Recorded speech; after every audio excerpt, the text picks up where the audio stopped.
once again, and I kind of found something that was outside my door, and he wanted to come in and do a comic book review, so... Hi! Look who I have! This is Matt, also known as Agent 42Q here on YouTube, and he's just been hassling me time and time and time again, like, PelicanStar, when can we do a review together? PelicanStar, let's review something. And then I'm always, well, what? I don't know, let's review something. So today we've decided on, ta-da, Secret Six number 25. Beautiful people. There we go. And kind of something that's really interesting about the cover is it's really set up, like a fighting game. And then in my head, I was just thinking, oh my god, Secret Six fighting game? Yes. Where can I get it? Because I would want it. Yeah, it'd be cool. Would it be more like Mortal Kombat or Street Fighter, though? It'd be more like Mortal Kombat. Okay. Of course it would. More blood. Yeah. Of course it's more blood. I mean, look who's on the team. True. It would have to be. Also, kind of something that's funny is I am more familiar with Mortal Kombat. He's a Street Fighter fan. But anyway... For those of you who haven't been reading Secret Six recently... Shame. Bad. For shame. Yes. But also, the last couple issues have been kind of toss-up, single-issue stuff, so go back, read those, they're awesome. One wasn't Simone, but it was still good anyways.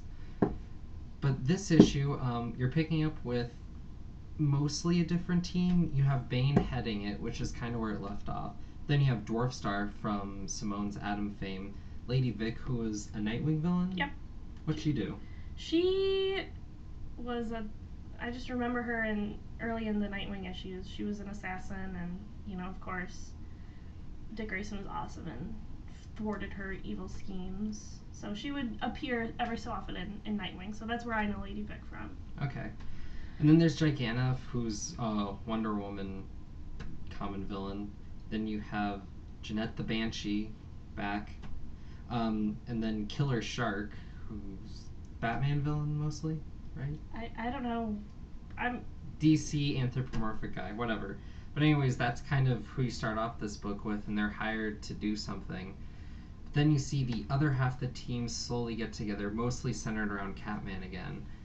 And they pull the teams together, and this is kind of a assembling the team book, which has been common a lot in Marvel with all the Avengers books recently. But here you see such a different take on that, mostly because it's the middle of the series, but also just from such a different angle. And you see Simone playing with these tropes that are going on at the time, weaving together a story that's just leagues ahead of where most other writers are currently, and it's just great to see that. And whereas this is just the first part of the arc, you can just kind of see tensions are already so much higher than they could be normally, and just seeing all of it come together is really the spark of brilliance happening.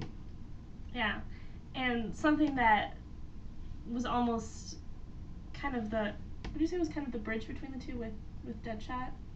Yes. Going to so there's this kind of something that almost bridges the gap between the two stories, and that is Deadshot talking to this doctor, and kind of how in one of the issues previous we have Black Alice has an emotional breakdown because she thinks she's killing her father, and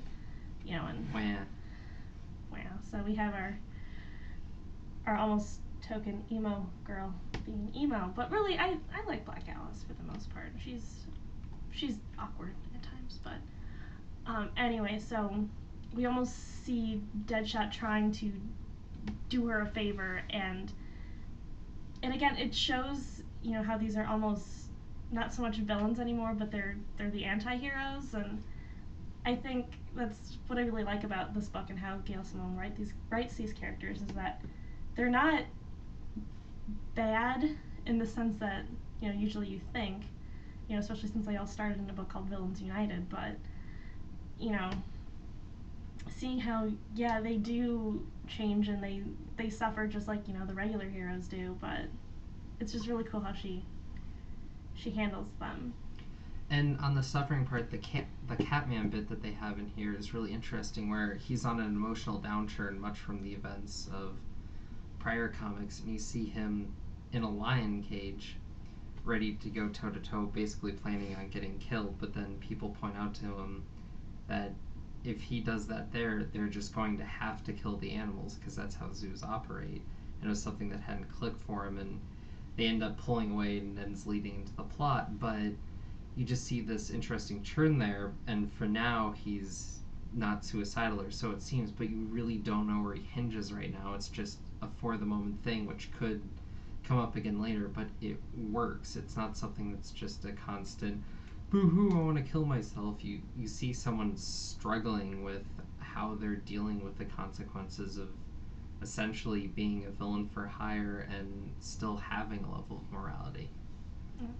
And not totally related on that topic, because he was talking about something nice and serious, and I'm going to jump to something slightly more ridiculous, but the one thing that I always kind of get a kick out of in Secret Sex of the Villain United issues is that it always seems that at least one character is always naked.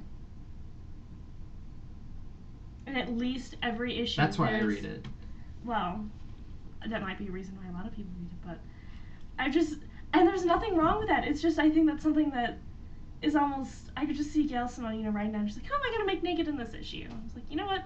Every comic needs more naked Catman, and, why not? I'm not going to turn a naked Catman down, but...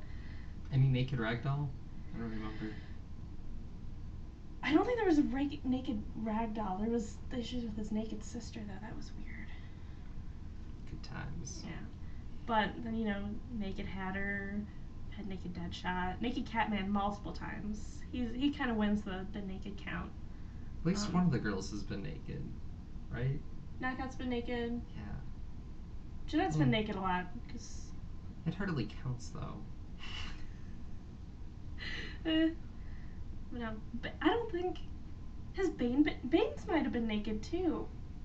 He runs around and, yeah. Anyway, so yeah. Secret Six nudity, awesome. That automatically gets 5 bloody crowbars. Yeah, I don't know, is there anything else you wanted to say about Secret Six? Go buy it now if you're not, because it makes you a bad comic reader if you don't. And especially because this is still one that's $2.99. So... It is. So, I mean, you're really getting one of the best comics out there at the old comic price, and can't really beat that. Yeah, and I don't know, I don't really have anything else to say about Secret Six except I love it, and I'm so glad that I got into this series. But, yeah, anything else from you? No.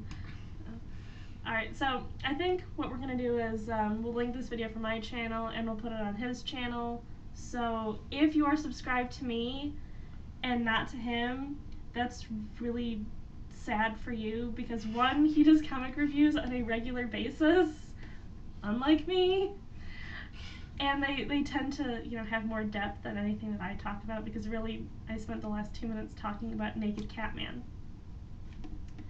But yeah, so there we go. That's it for me. You have any farewell wishes to YouTube? Have a good day, YouTube! Yay! So who knows, we might do another collaborative video. If there's when something. the next Batman Beyond comes out. Batman Beyond, yes. I don't think I've talked about Batman Beyond yet. I have. Yes, he has. And yeah, so maybe we'll be back with some Batman Beyond or, other stuff. But yeah, so thanks for watching, and subscribe, Agent 42Q, and I'm PelicanStar, so hopefully you're already subscribed to me, but if not, that's fine. But yeah, so see you guys later.